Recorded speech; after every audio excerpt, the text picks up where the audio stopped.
அன்பிற்கினியவர்களே, இன்றைக்கு how to connect God continuously, consciously and consistently என்பதனுடைய 8வது பகுதியை, என்னுடைய அனுபவபூர்வமான ஒரு பகுதியை உங்களுக்கு பதிவு செய்கின்றேன்.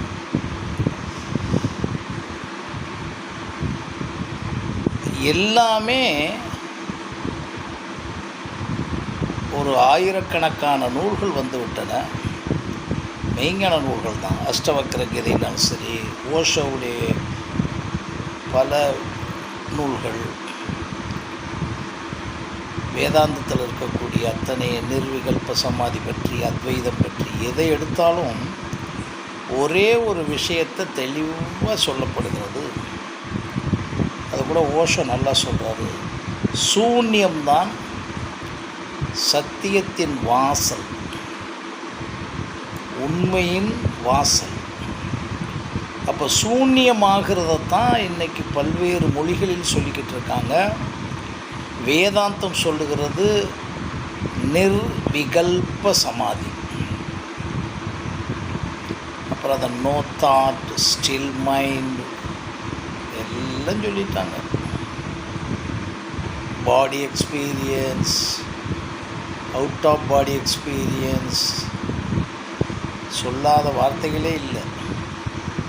ஒரு குறிப்பிட்ட தூரத்துக்கு பிறகு அந்த இடத்துக்கு போகிறதுக்கு புத்தர்லாம் அனாத்மான்னு சொல்லிடுறாரு. சரி, இதெல்லாம் நம்ம உங்களுக்கு குழப்பங்களை உருவாக்கும். பட் ஒரே ஒரு விஷயம் மட்டும், கடவுள் என்ற மாபெரும் பிரபஞ்சத்தில் இருக்கக்கூடிய ஒவ்வொரு அணுவிலும் கலந்திருக்கின்ற அந்த சக்தியை ஒவ்வொரு நொடியும் உணர முடியுமா என்பது தான் கேள்வி. சிலர் ஒரு மாதம் அங்கே ட்ரைனிங் போவாங்க, பெரிய பெரிய குருமார்களை பார்ப்பாங்க, அதெல்லாம் சொல்லுவாங்க அந்த நிலைக்குள்ளே போகணும்.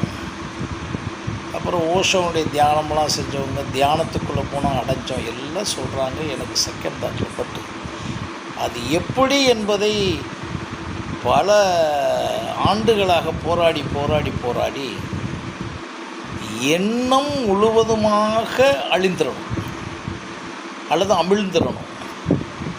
எண்ணம் அற்று போயிடணும். எண்ணம் அற்று போகும்போது மனம் அற்று போயிடும். இது ரொம்ப விவரமானவங்களுக்கு சொல்கிறதில்ல, நான் உணர்ந்ததை பதிவு பண்ணுறேன். அந்த எண்ணமே அற்று போகணும், ஆனாலும் இந்த உலகத்தில் இயங்கணும். அதுதான் முக்கியமான விஷயம். இயக்கம் இல்லாமல் நீங்கள் இயங்க முடியாது. நீங்கள் நினச்சாலும் இயக்கம் இல்லாமல் இருக்க முடியாது. தனி மனிதனாக உங்களுடைய இயக்கத்தை நிறுத்த முடியாது. உடலுக்குள்ளே இருக்கக்கூடிய ஒவ்வொரு உறுப்புக்குள்ள இருக்கக்கூடிய ஒவ்வொரு செல்லும் இயங்கிக் கொண்டு இருக்கிறது. உடல் உள்ளே இருக்க உறுப்பு, ஹார்ட் இயங்குது, சிறுநீரம் இயங்குறதுன்னு நான் சொல்ல வரல. ஒவ்வொரு உறுப்பும் இயங்குகின்றன. அதன் அறிவு வெளிப்பட்டு ஹார்ட் இயங்குகிற விஷயத்தை சிறுநீரகம் இயங்குவதில்லை. சிறுநீரகம் இயங்குகிற விஷயத்தை நீங்கள் நுரையீரல்கள் இயங்குவதில்லை. 5 மண்டலங்களும் வெரைட்டியாக இயங்குது. ஜீரண மண்டலம் தனி, டைஜஸ்டிவ் சிஸ்டம் தனி, சர்க்குலேட்டரி சிஸ்டம், இரத்த ஓட்ட மண்டலம் சரி, காற்றோற்று மண்டலம் சரி, கழிவேற்று மண்டலம் சரி, இனப்பெருக்க மண்டலம் சரி. இந்த ஒண்டர்ஸை நீங்கள் புரிஞ்சுக்கிட்டீங்கனாலே நீங்கள் மாயம் மந்திரம் எல்லாம் பண்ணுறதுல எனக்கு முரண்பாடு இல்லை. நீங்கள் உங்களுக்குள்ளே உணர்கிற ஒரு விஷயம், இதுக்கு அடுத்து உங்களோடு இருக்கிறது தான் எண்ணம். அது எண்ணம், அறிவு, நுண்ணறிவு, பகுத்தறிவு, மனச்சாட்சி அப்படி சொல்லணும். இன்னொரு விஷயம் உங்களுக்குள்ளே ஊடுருவிக்கிட்டே இருக்கும். ஒவ்வொரு மனிதனும் தனித்தனியானவன் என்பதற்கு உணர்வதற்குரிய நேரடி சயின்ஸ், நேரடி அறிவியல், நேரடி நியூரோ சயின்ஸ் டிஎன்ஏ தான். அப்போ ஒவ்வொரு மனிதனும் அவன் நினச்சாப்புல இன்னும் பண்ணிட முடியாது. நினச்சாப்புல அவனுடைய மரபணு திறனுக்கு தக்கபடி தான் அவன் இயங்கவே முடியும். ஆமாம். அப்புறம் சும்மா இயங்குறதெல்லாம் அதை விட்டுருங்க. அது மிருகங்கள், பறவைகள். அப்போ அந்த இடத்துல தான் சிந்திச்சு பார்க்கும்போது எனக்கு இப்போ எண்ணமற்றே போயிட முடியுமான்னா, நாம் எத்தனை வருஷமாக சேர்த்து வச்சுருக்கோம். இது வயதானவர்களுக்கு சொல்லுகிறேன். ஆனால் குழந்தைகளுக்கு ரெண்டாவது விஷயம் வர்றேன். நமக்கு எத்தனையோ சேர்த்து வச்சுருக்கோம். ஒவ்வொருத்தரும் பாருங்களேன், எவ்வளவு சேர்த்து வச்சுருப்போம் தெரியுமா? ஜாதியால் சேர்த்திருப்போம், இனத்தால் சேர்த்திருப்போம், மதத்தால் சேர்த்திருப்போம், பழக்க வழக்கங்களினால் சேர்த்திருப்போம், புகுத்தப்பட்டதினால் சேர்த்திருப்போம், சமூகத்தினால் சேர்த்திருப்போம். 4 பேர் சொல்லிடுவாங்க பாருங்க சார், சேர்த்துட்டோம். ஏன்னா அவருக்கு மரியாதை போயிடுச்சான். ஒருத்தன் பல்லில் வாயில் பல்லு போட்டு ஒரு வார்த்தை சொல்லிடக்கூடாது சார். இதெல்லாம் நான் இதாக சொல்லுவேன். இவ்வளவையும் சேர்த்து உள்ளே வச்சுருக்கோம். அதை எத்தனையோ பேர் சொன்னாங்க, குப்பைகள் இருக்கு. நான் நேரடியாக வர்றேன். எண்ணம் குறைந்தால்தான், எண்ணம் அற்று போனால்தான், மனமற்று போனால்தான் அந்த இதுவரை சொல்லப்பட்டு வந்த அல்லது இருந்து கொண்டிருக்கின்ற அந்த இறை சக்தியினுடைய, பிரபஞ்சத்தினுடைய சக்தியினுடைய ரகசியங்களுடைய எல்கேஜிக்குள்ள நுழையலாம். அதுக்கு நான் சொல்கிறேன், நீங்கள் மந்திரம் ஜபிக்க வேண்டாம், தியானத்துக்கு போக வேண்டாம், மற்ற யோகா எதுக்குமே போக வேண்டாம். நீங்கள் நீங்களாக இருக்கிறீர்களா? 24 மணி நேரம் இருக்கிறீர்களா? அப்புறம் என்ன சார் நீங்கள் நீங்களாக இருக்கிறீர்களா?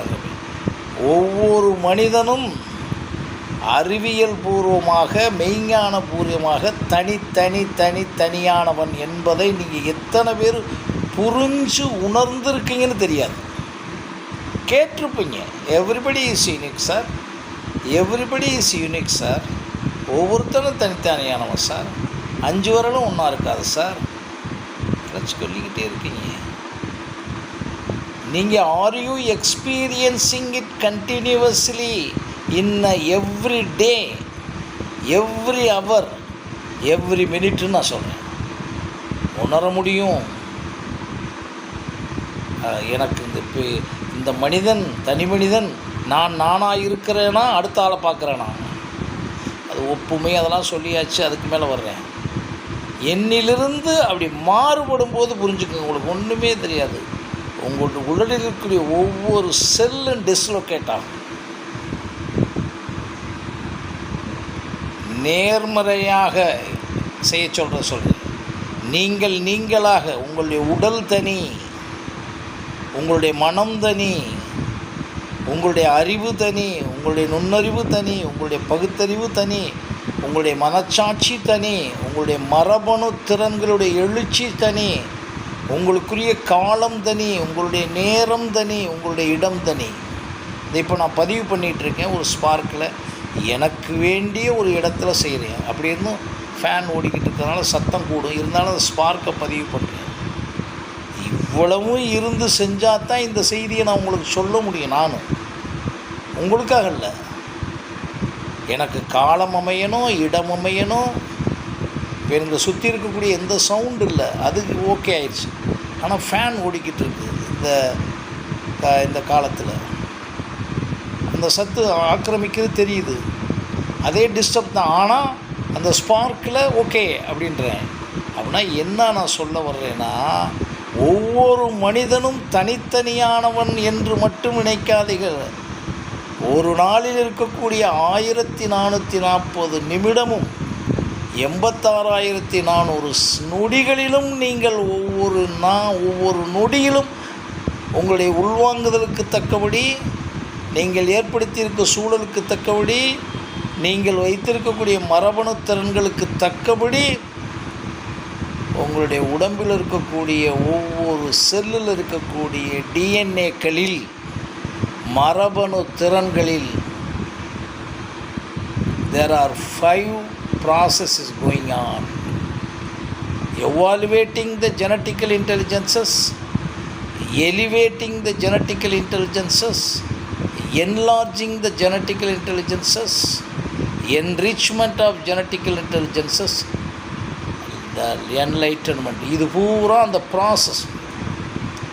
ஒரு மாதத்திற்கு முன்னால் நான் இப்படி ஓடிக்கிட்டு இருந்தவன் இப்போ இம்ப்ரூவ்மெண்ட் ஆயிடுச்சு. சொல்கிறீங்கல்ல, அதில் எத்தனை உங்களுடைய இருக்குது. பாடி ஸ்மார்ட் இருக்கும், பேச்சு திறனில், எழுத்து திறனில், வேர்ட் ஸ்மார்ட், பாடி ஸ்மார்ட், ஸ்போர்ட்ஸில், விளையாட்டில், அதே மாதிரி இன்டோர் கேம்பில், அவுட்டோர் கேம்பில். சார் 6 மாதம் பயிற்சி போனார் சார். இப்போ பார்த்தீங்கன்னா அவர் கேரம் எப்படி விளையாடுறா தெரியுமா? எப்படி வந்துச்சு? You have allotted the time. You have dedicated your efforts. Because of that only you have just improved. இது எங்கே நடந்தது? ஒவ்வொரு செல்லுக்குள்ளே நடந்துக்கிட்டே இருக்குது. அந்த நடந்துக்கிட்டு இருக்கதை நீங்கள் ரீகால் பண்ணுறது தான் நான் சொல்கிறேன். அப்போ இந்த உடம்புக்குள்ளே நீங்கள் வச்சிட முடியாது சார். உடம்புக்குள்ளே இருக்கக்கூடிய உறுப்புகளுக்கு ஒரு குறிப்பிட்ட தூரத்துக்கு பிறகு அது வளர்ச்சி அடைவதில்லை, அது முதுமை தான் அடைஞ்சிக்கிட்டே இருக்கும்.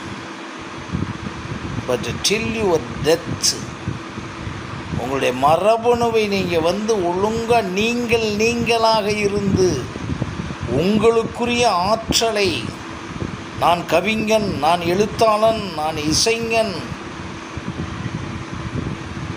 நான் விளையாட்டு வீரன், அதில் அதை மட்டும். அதுக்கும் ஒரு சின்ன உதாரணம் உங்களுக்கு சொல்லிடுறேன். உங்களை அறியாமலே இழுக்கும் அதுக்குள்ளே.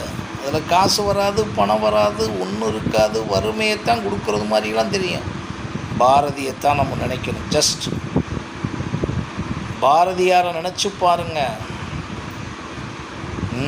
அந்த மாதிரி நீங்கள் போடணும். அது இழுக்கும். அதைத்தான் குழந்தைகளுக்கு செய்கிறதுக்கு எந்த பிரச்சனையும் இல்லாமல் செஞ்சு விடலாம்னு சொல்கிறேன். 12 வயதுக்குள்ளே இதை பெரிய மனிதன்லாம் இந்த மாதிரி புத்தகங்களை வாங்கி நிறையா படிக்கிறாங்க. 24 hours படிக்கிறாங்க, மேடைகளில் பேசுகிறாங்க, சொற்பொழிவாற்றுறாங்க. எஸ் சார், சின்ன விஷயம் என்னமாச்சியாக இருக்கான்னு பாருங்கள்.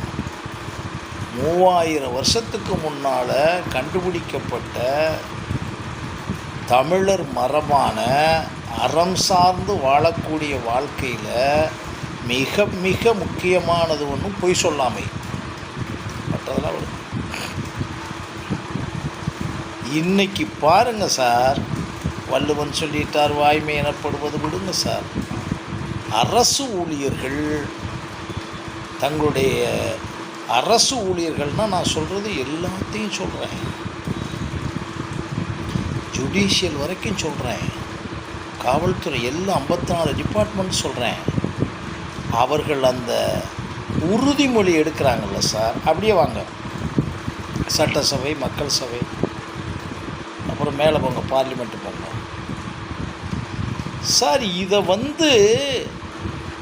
நான் அவங்க எடுக்கிற விஷயத்தை அவங்க தவறாக போனாங்கன்னு கமெண்ட் அடிச்சுக்கிட்டல.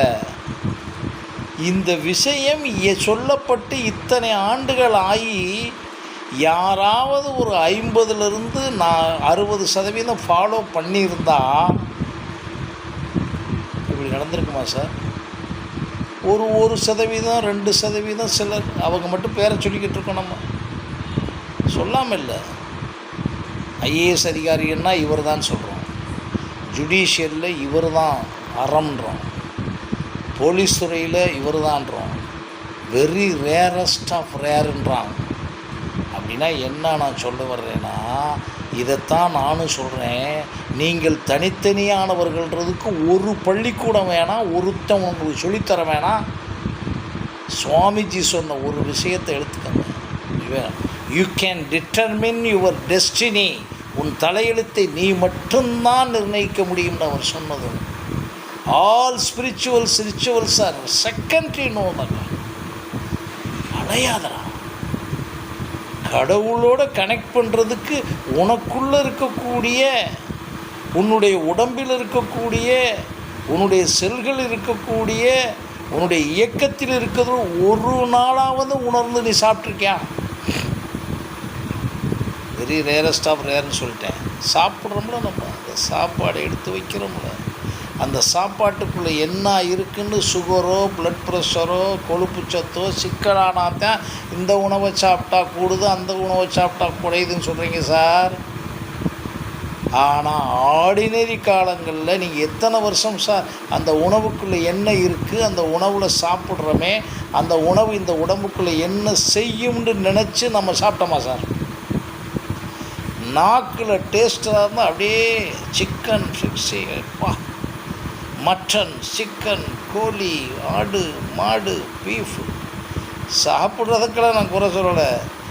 எதுக்கு இந்த நாக்கு மட்டும்தான் உங்கள் மேட்ரு? இதுக்கு மேலே இறங்கி கீழே வரைக்கும் இறங்குறதுக்கு அந்த உலகத்திலே மென்மையான இந்த உடம்பு என்ன பாடுபடுது, ஹார்மோன்ஸ் என்ன பாடுபடுது,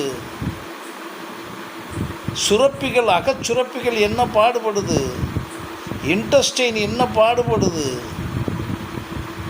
நினச்சி பாருங்க.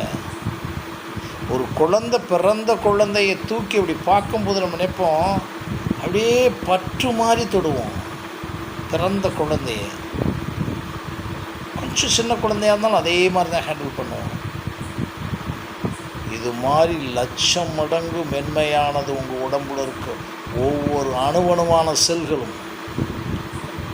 நீங்கள் மைக்ராஸ்கோப்லேயே பார்க்க முடியாது. எலக்ட்ரான் மைக்ராஸ்கோப்பில் தான் டிஎன்ஏ பார்க்க முடியும். மைக்ராஸ்கோப்பில் கொஞ்சம் பார்க்கலாம். ஒரு செல்லுக்குள்ளே எவ்வளவு இருக்குது தெரியுமா? நியூக்ளியஸ் இருக்குது, மைட்டோகாண்ட்ரியா இருக்குது, எலக்ட்ரான் இருக்குது, புரோட்டான் இருக்குது, நியூட்ரான் இருக்குது. அதுக்குள்ளே அது இயங்கி நம்ம சாப்பிடுகின்ற சாப்பாடு, நம்ம சுவாசிக்கின்ற காற்று, நாம் அருந்துகின்ற தண்ணீர்லாம் உள்வாங்கி இவ்வளோ ஒன்றை இங்கே நடக்குதுன்னு நினச்சிக்கிட்டு இருக்கோம்ல சார். அதை நினச்சி சாப்பிட்டீங்களா? நான் சொல்கிறது நான் சாப்பிட்டுக்கிட்டேன்னு சொல்ல, சாப்பிட்டீங்களா? ஒருத்தர் கூட சாப்பிட்ருக்க மாட்டேங்க. என்றைக்கோ ஒரு நாள் திங்க் பண்ணியிருப்பீங்க. அப்போ கூட உடம்புல உங்களுக்கு கான்ஸ்டிபேஷன் சின்ன கிடினஸ் சீரணம் இல்லாமல் இருந்து, அப்புறம் உள்ளுக்குள்ளே ட்ரபுள் பண்ணி வெளியேற்றுவதற்கு பட்ட கஷ்டப்பட்டு அப்புறம் ஒரு மாதிரி ஆயிடுச்சான்னு சொல்கிற நேரம்தான் டாக்டர் சொன்னால் கொஞ்சோன்னு கேட்போம். அந்த இடத்துல தான் நீங்கள் திங்க் பண்ணணும். இதுவரை 108 128 வயசு இருக்கவங்களாம் இது மாதிரி மாட்டினதே இல்லை. எதுக்கு நான் சொல்ல வர்றேன் அப்படின்னா, அது மாதிரி ஒவ்வொரு மனிதனும், இப்போ நீங்கள் உடம்புல இருக்க ஒவ்வொரு உறுப்பும் ஒவ்வொரு மனிதனுக்கு தனித்தனி இயக்கமான உறுப்பு கிடையாது. அவனுடைய உடம்பில் இருக்கக்கூடிய அவனுக்கு தனித்தனியாக இயக்கம் இல்லைங்க. ஹார்ட்டுனா இப்படித்தான் இயங்குன்றது வேர்ல்டு லெவலில் ஒரே தத்துவம் தான், இலக்கணம் தான், புரிஞ்சுக்கோங்க. மூக்குக்குள்ளே இப்படித்தான் இயங்க முடியும். சில எக்ஸ்ட்ராடினரி இருக்கலாம், அது தனி. பல்லுன்னா இத்தனை தான், நாக்குனா இத்தனை தான் இருக்கா இல்லையா? நாக்குனா இவ்வளவு நரம்புகள் தான், சுவை பொறிகள் இப்படி. கண்ணு பார்க்கத்தான் செய்யும், கண்ணு பேசாது. உலகத்தில் இருக்க எல்லா மனிதனுக்கும். ஆனால் உங்களுக்குள்ளே இருக்க ஆற்றல் இருக்குல்ல, அறிவு இருக்குல்ல, இது ஒவ்வொரு நொடியும் சேஞ்ச் பண்ணி உள்ளே நடந்துக்கிட்டே இருக்கு. அதை என்னைக்கு நீங்கள் உணருவீங்களோ இந்த ஒட்டுமொத்த போலியான ஆன்மீகமே அழிஞ்சு போயிடும். ஏன்னா நீங்களாக இருந்தால் உங்களுக்குள்ளே இருக்க கடவுள் தன்மையில் இருக்க ரகசியங்களை பார்த்தா, உங்களுக்கு பிறக்கும் போதே உங்களுக்கு கொடுக்கப்பட்ட கருவறையிலிருந்தே உங்களுக்கு கொடுக்கப்பட்ட ஒரு விஷயத்தை புரிஞ்சுக்கிட்டீங்கன்னா, உடலே உலகின் முதல் அதிசயம், அதை படைத்தது யார் என்று புரிய ஆரம்பிப்பீங்க. அப்புறம் ஒவ்வொரு நிகழ்வும் நடக்க நடக்க, என்னப்பா எந்த விஷயமே நான் பண்ணலை, நான் செய்கிறேன்றது, அந்த நான் செய்கிறேன்ற அப்படியே அருந்து போயிடும். அந்த அருந்து போகும்போது தான் அதை தொடர்ந்து 1440 நிமிடமும் செய்யும்போது தான், அதை 86,400 செகண்ட்ஸு திங்க் பண்ணும்போது தான் எல்கேஜிக்குள்ளே நுழைகிறீங்க.